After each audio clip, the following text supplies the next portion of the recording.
Yeni Time Test Bankından metakognitiv bacarıqların formalaşdırılması mövzusunun 5-ci sualına baxırıq. 5-ci sualda qeyd olunur ki, müəllim bölmənin sonunda fərdi iş formasından istifadə edərək şagirdlərə özünü qiymətləndirmək üçün iş vərəqləri paylayır. Onlara bölmə ərzindəki fəaliyyətləri haqqında dəyərləndirmə aparmalarını tapşırır. Biz situasiyada görürük ki, müəllim özünü qiymətləndirməni təşkil edir və eyni zamanda verilən situasiya metakognitiv bacarıqların formalaşmasına xidmət edir.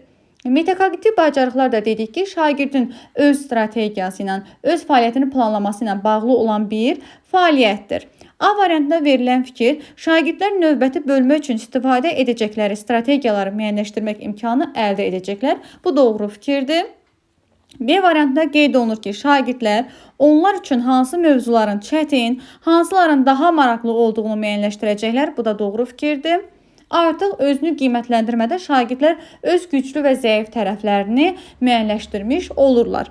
C variantında qeyd olunur ki, müəllim şagirdləri qiymətləndirmə prosesinə cəlb etməsi ona şagirdlər haqqında obyektiv məlumat əldə etməsinə imkan verəcək. Təbii ki, D-də qeyd olunur ki, D variantında qiymətləndirmənin bu cür təşkil edilməsi şagirdlərə akademik bilikləri ilə bağlı yoldaşlarından konstruktiv rəy almağa şərait yaradır.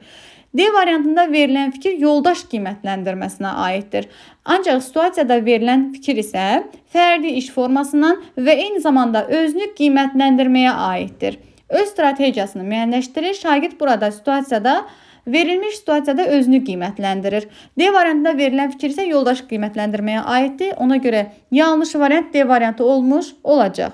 E variantında qeyd olunur ki, şagirdlər bu fəaliyyətə cəlb edilməklə çətinlik çəkdikləri məqamları müəyyən edib, dərslərin təşkili ilə bağlı müəllimə təkliflər verə bilərlər. Tamamilə doğrudur.